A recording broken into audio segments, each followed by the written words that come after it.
Let's begin with this hour with a look at some of the changes in terms of delegate count for the two Republican candidates left in the race. Now, the numbers are a little fluid, and we won't have an exact count really until the Republican convention in August. But over the weekend, these were a few of the headlines that we saw. How Ron Paul could mess with Romney at the GOP convention. Ron Paul power play at Maine GOP convention. Ron Paul wins the majority of delegates from Maine GOP, and Ron Paul nabs Nevada delegates from Romney. Now, for many in the mainstream media, Ron Paul continues to be ignored. But more and more respected publications are catching on, saying at the very least, Ron Paul is a force to be reckoned with.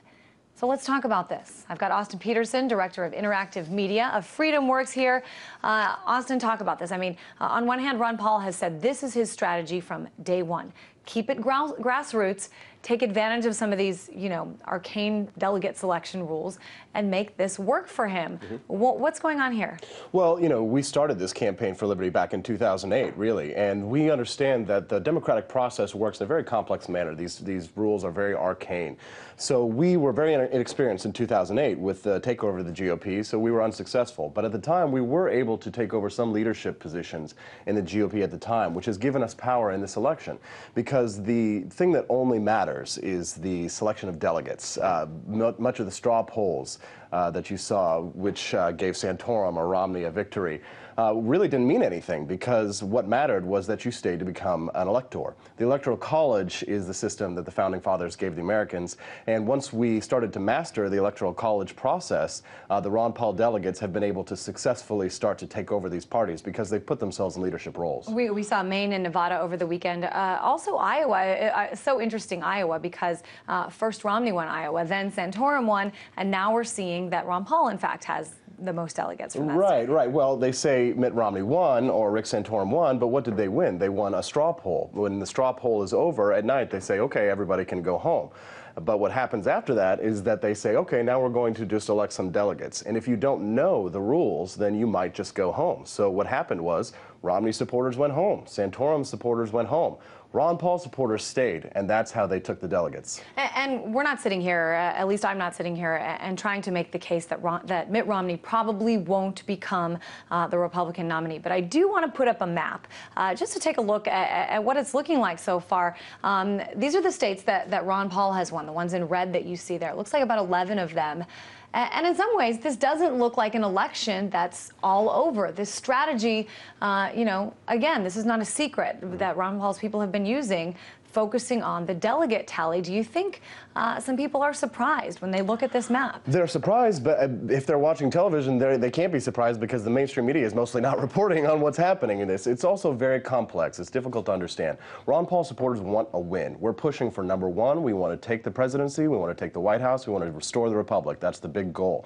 But there are all sorts of little victories that can be won along the way. We have to keep pushing in a stair-stepping manner. There are things that we can do, like we can affect the platform, which would essentially give us more power to change the dynamic of the country, change the conversation towards the issues that we really want, like auditing of the Fed or things like abolishing the TSA or abolishing the IRS and things like that. So we can affect the dialogue by pushing for the number one victory, trying to win the presidency. But even if we didn't, even if we lost, there would be all sorts of little battles that we could win along the way and come back in 2016 if we need to. And I think you'd be hard-pressed to say that the conversation has not already changed when you talk about the things that you mentioned, things like the Fed, in some cases the gold standard, the TSA.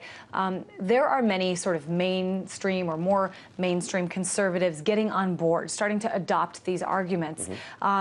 However, there are other things that Ron Paul has come to represent.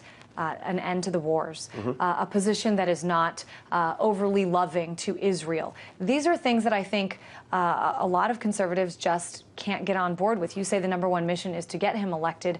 Would you say that those are your biggest barriers? Perhaps. I mean, some conservatives would disagree with us on things like ending the wars. Some of them would tend to be more overtly pro-Israel. But, Ron Paul does argue that his position is more pro-Israel in the sense that if we had a position of neutrality in foreign affairs, we wouldn't be telling telling Israel what to do when it comes to their border skirmishes. They might have a little bit more national sovereignty, such as the United States, to decide what they want to do.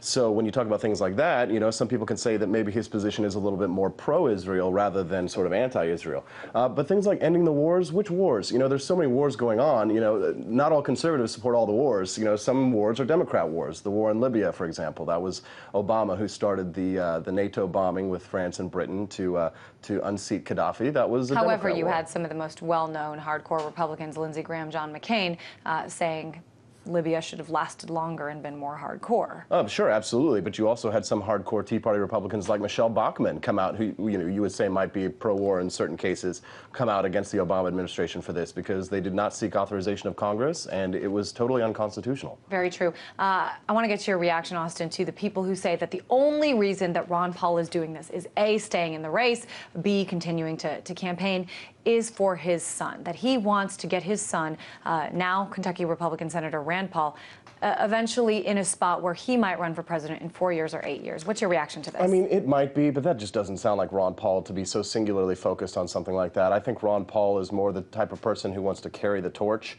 You know, he wants to light up the minds of young people and light the brush fires of liberty. I think the Rand Paul issue is something that is significant. I think that if we were to lose this election and Rand Paul came back in 2016 running for president, he would have the machinery of the Ron Paul campaign to be able to do it with.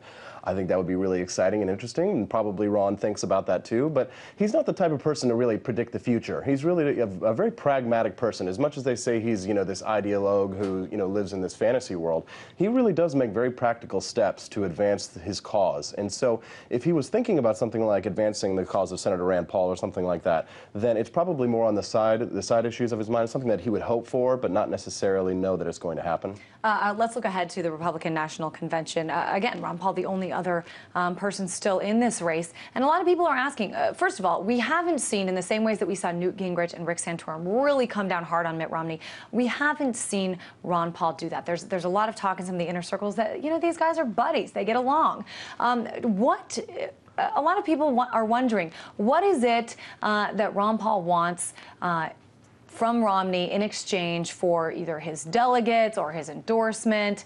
Is there going to be some sort of exchange that we see happen in August? That's really the exciting little story that's going on behind the scenes. That's a really good question. You know, I talk to libertarians all the time about this, you know, the secret Romney-Paul alliance, and I like to ask them, I say, as a Ron Paul supporter, what could get you to vote for Mitt Romney? And I actually have found that a lot of libertarians have said to me that the only way that they could vote for Mitt Romney is if they do a deal with Ron Paul where it's something like he's the VP or Senator Rand Paul is the VP. We have like a Judge Andrew Napolitano as an Attorney General, and we have an audit of the Fed and a firing and public shaming of Ben Bernanke. Now that would be the kind of thing that a libertarian could get behind and say, well, if Mitt Romney has changed so much, then he's flip-flopped over to be a libertarian, then a libertarian might be able to pull the lever for him. Now that's a really small chance, of course, but it's the kind of thing that gives libertarians hope and keeps us working forward. And I think it's an important thing to look at too, because right now, I mean, it is only May, but you're looking at these polls and you're seeing Romney, Obama in a dead heat. If you know, Romney loses the Ron Paul supporters, if they just don't vote for anyone after all, I think you're going to see a different race and some different numbers. Appreciate you having you on the show, Austin Petersen, Director of Interactive Media, FreedomWorks. Thanks so much. Thank you.